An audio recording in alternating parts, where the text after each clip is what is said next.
OCD. Hello. We are going to be talking about harm, guys. Harm This is OCD, to be specific. harm, guys. Yeah, guys with harm. Harm, guys.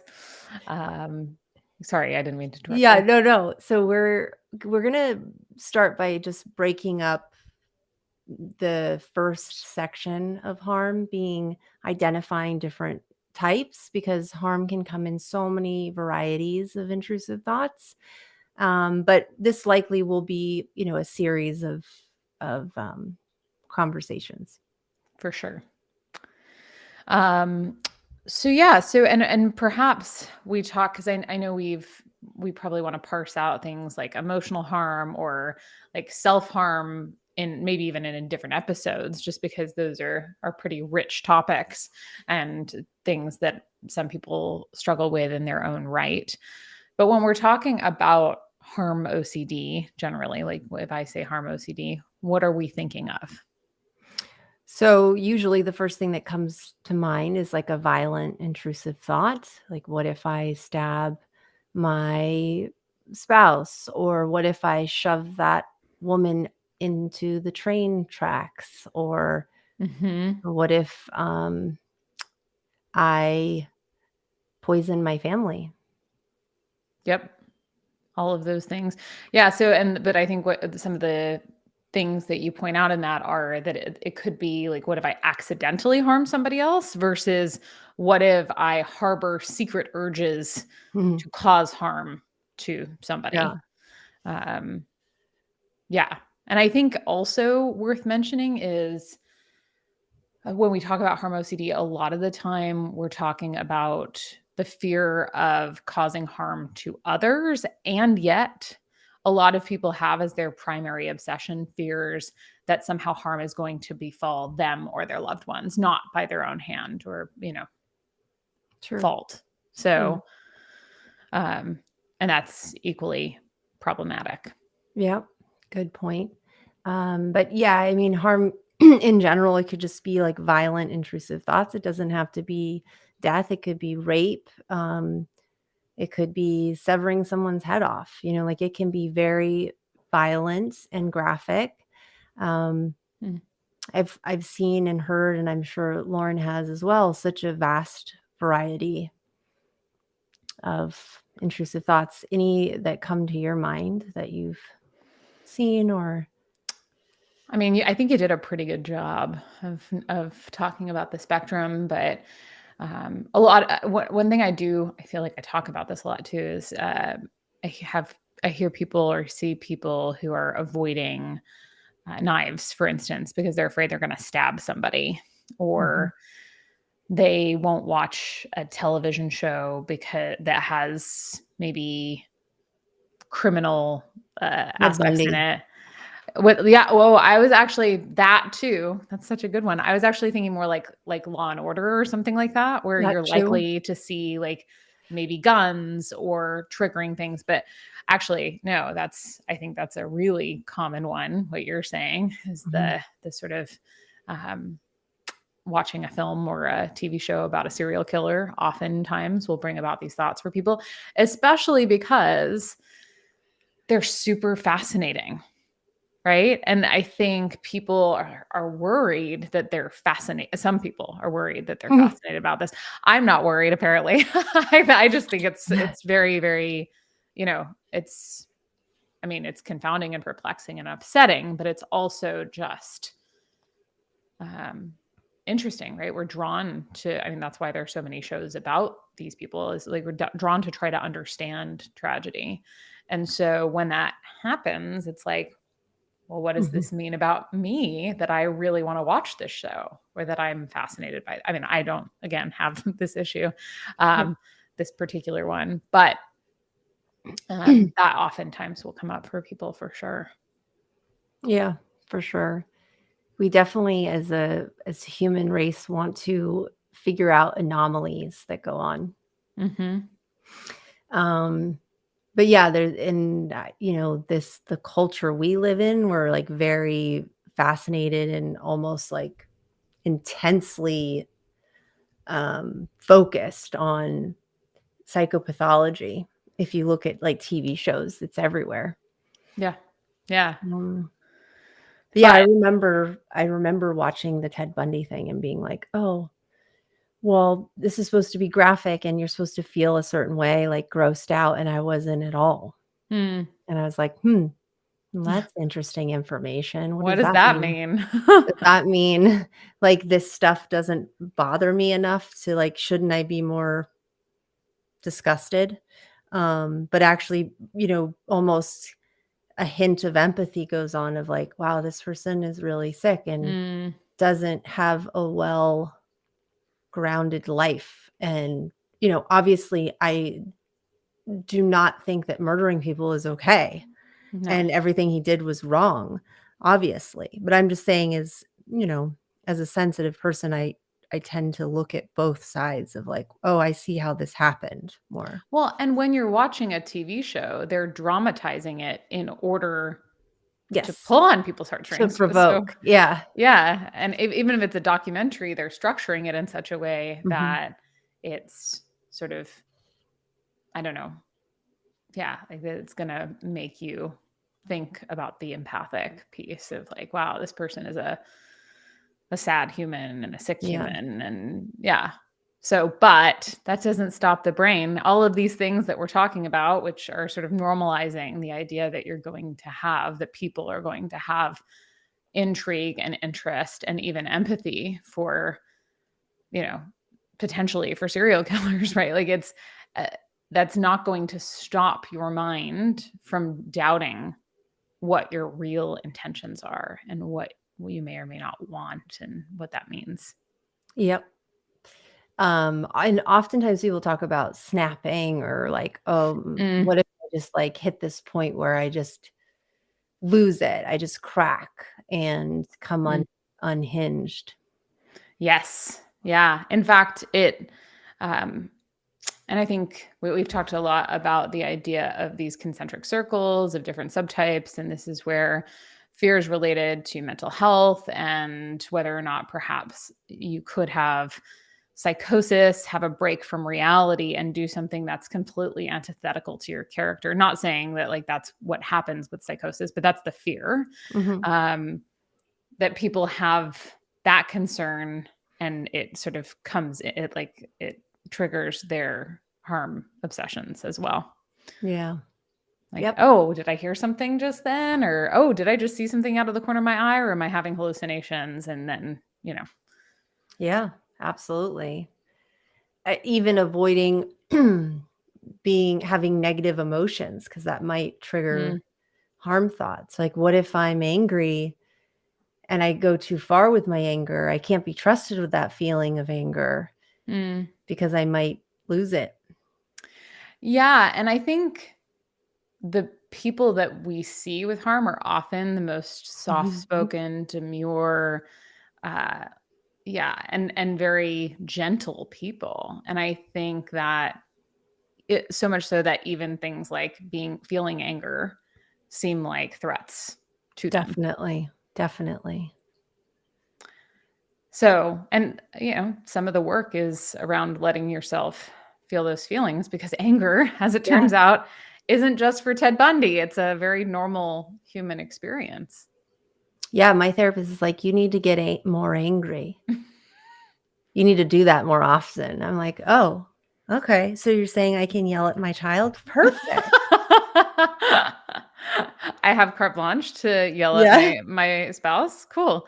Um, no, and obviously not. We're not the anger and the expression of that anger, of course, two separate entities, but Yeah. certainly allowing yourself to feel it in the very same way that we talk so often about allowing ourselves to feel anxiety. Super important. Yeah, very important. But it's going to feel like a threat. And people with harm OCD are often going to think, oh no, if I allow myself to feel this anger, then I'm going to snap and I'm going to do the thing. I'm going to, stab my whole family to death and I'm going to, or I'm going to go on a shooting rampage. There are all sorts of fears that come up in that context. Right. And then there are stories in the news that are really triggering for people around that too, because it does happen. Oh, yeah. Every time there's a school shooting, you know, our phones start ringing, or clients will start bringing that to the table. Yeah. For sure, it triggers that.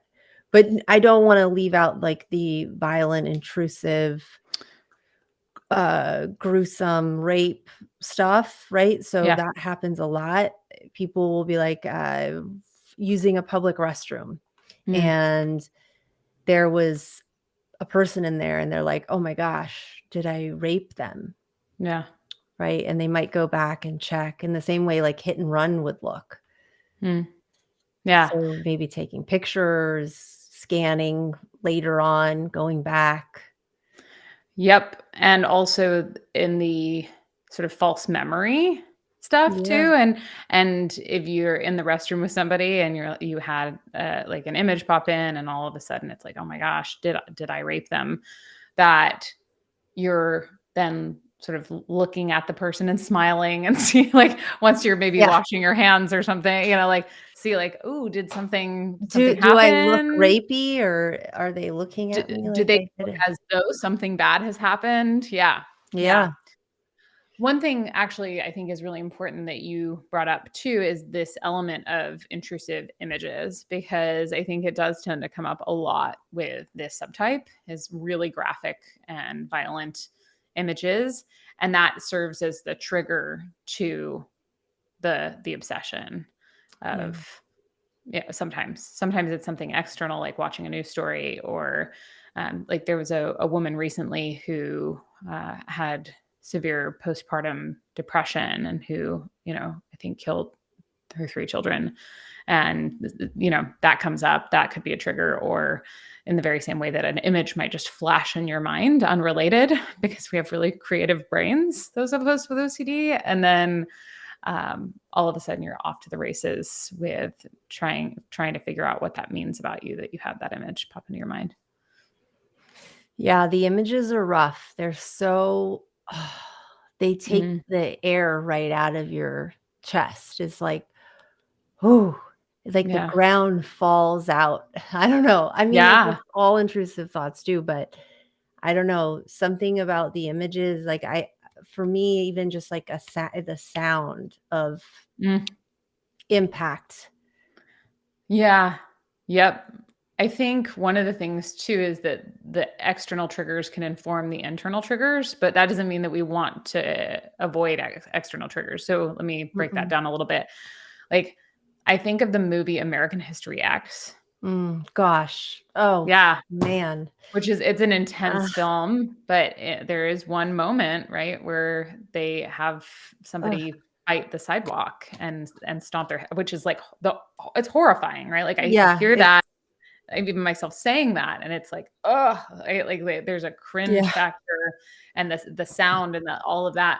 So now that image lives in my head, but I don't want to then not ever watch a movie that I really want to watch, Mm. or that I've heard is impactful or powerful, because that thought may now be sort of in my brain in perpetuity, because it's okay. Sometimes that happens. Yeah. You don't want to avoid sidewalks either. No, that would be very limiting in Yes, life. it you sure know, would. It sure would. but I wouldn't put it past, I this would not disorder. put it past OCD for a second. Nope. Well, I can't walk next to somebody near a sidewalk or in a certain way. 1,000% that could attach. Yeah. Um, whew, I Yeah. forgot about that. But the moment you said that, I was like, You're like, oh oh man, no, it's going there. please don't. But you did. I And that's did. good. It's good for Yeah. us who Yeah, live with that type of obsessions. for sure. Um, so yeah, I can definitely play in like having memories, or like pull on things that have actually really happened in the news Mm. or in a movie you've watched. And, obviously that informs a lot of what we, Yeah. where we pull things. Yep, absolutely. And then there's the element of urges, right? And I say urges with air Mm. quotes, because I'm not I, people worry that they are urges, but there's a maybe an awareness of physical sensation related to even turning your wheel of your car into incoming traffic or pushing someone that you're with off of a high precipice. And I think that people actually fuse with their thoughts more on this. And you wrote an article, I think, that spoke really directly to this a while ago with Catherine Benfield, right? Where you contributed to her article. Yeah. But that it's not really, it's the uncertainty around, is this an urge? But it is a different sort of category of experience. Like it's the awareness of your physical sensations in that moment that ends up serving as the trigger. Right. The fear of having the urge. Right. And the fear is this an urge? Exactly. Right. Like I'm super aware of my hands and the placement of my body near this other person. Could that mean I have this urge to just shove them into traffic? Right. I feel a tingling in my fingers or like a tension building. Does that mean that I'm about to, punch this person? I don't know, whatever the case. I don't know if we want to go into compulsions and all of that at a different time, but it seems to me, I know we've got a hard out here shortly. So it seems to me like maybe we take that on as part 2, that next time, and actually next week, we have a special guest who's going to be joining us. So won't be next time, but the time after, that we talk about harm OCD and the compulsive side of things. And perhaps we'll even, depending on how long we need, we can always tack on a 3rd episode related to ERP and all of that. And we welcome any questions. You can actually email us at purelyocd@gmail.com. And actually, while we're here, in case you're interested in checking out Kelley, she is the director of the Center for OCD here in Southern California. Her Instagram is @the OCD therapist, and you can find her at centerforocd.com. And for Lauren, she is the director at the Center for the Obsessive Mind, and you can find her at The Obsessive Mind on Instagram, and her website is theobsessivemind.com. And you can also check out all of our past episodes of Purely OCD on podcast apps, but also on our website, which is purelyocd.com. And any thoughts to wrap up just the discussion of these intrusive thoughts, specifically related to physical harm, I should say, and a physical harm of another, or your own physical harm as caused by another person? Yeah, by proxy. Yeah. Just that you're not your thoughts.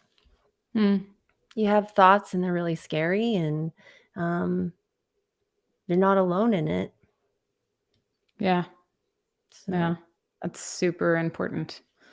I think having these thoughts, as we've been talking about, really generates a lot of thoughts about who you are as a person, like having images or interests or the experience physically of what may or may not be an urge. And to recognize that we are sort of the container in which all of these experiences happen, but they don't necessarily mean a thing about us, is key. Of course, the trouble is that there's always going to be doubt, because this is the doubting disorder. So people will be like, but what if it does mean something? And that's where we have to start to consider accepting that we don't know everything with 100% certainty. Sometimes we have to be kind of accepting of 90%, whatever the case may be. Like, what did the facts point toward? And but we can't rely on that. That's not going to convince our emotions away, unfortunately. Yeah. We both tried really hard. Extensively. And I've watched. It's really expensive if you do it that way. I would just like to warn you how much a specialist is, because no, it's so true. It's not easy. And it's so costly in terms of your life. Yeah, it is. The amount of time that gets dedicated to trying to resolve it and all of that. So, yeah. Thanks all for joining us, and we'll Thank hope you you guys. come back and be with us next week, and when Dr. Patrick McGrath will be on board with us. And until then, TTFN. See you.